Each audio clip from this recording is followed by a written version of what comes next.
बच्ची जय जनी तोहका सबका राम आनंद राखा। ऐसा ना कुशल पूर्वक ये राम आनंद इसी गांव के रहने वाले हैं। अच्छा। 21 रुपए का पुरस्कार दे रहे हैं। पार्टी हमारी हार्दिक स्वागत करती है। से राजा हमार परनवा हो, रात दिन रहे बस तहारे धियानवा हो,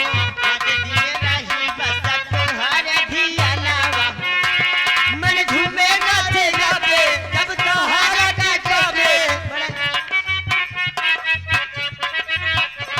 बड़ा नीक लागे राजा तोरा संगवा हो। हम हाई पिया जी के पतार पिरियावा, हम हाई पिया जी के पतार पिरियावा, पियावा हमार पतार गवा हो। हम हाई पिया जी के पतार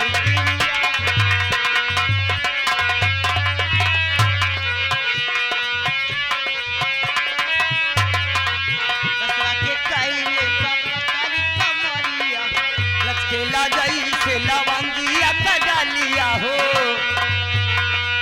बसवा के कईले कपटारी कमरिया हो, लचकेला गई से लवंगिया के डालिया हो, झूमे गावे नाचे जब तोहरा के गावे, बड़ा नीक लागे राजा तोहरा संगवा हो। हम हाई पिया जी के पतार पिरियावा, हम हाई पिया जी के पतार पिरियावा, पियावा हमार पतार गवा हो। हम हाई पिया जी के हेलो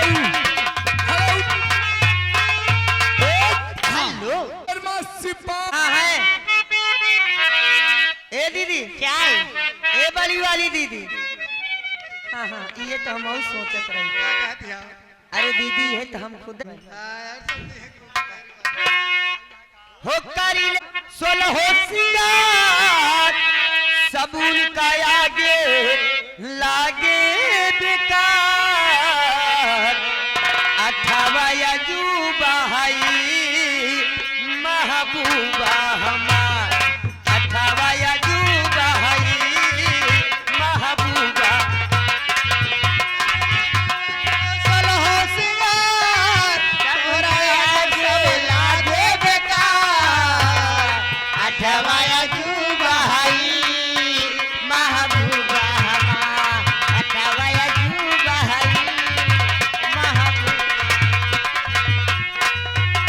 हो रंग रूप ऐसे जैसे लागेली परियन के रानी, रंग रूप ऐसे जैसे लागेलो परियन की रानी, मक्खी मली बदन का जैसे चढ़ल बा सोना के पानी, मक्खी मली बदन बा जैसे चढ़ल बा सोना के पानी, अजूबा हई महबूबा हमार, अजूबा हई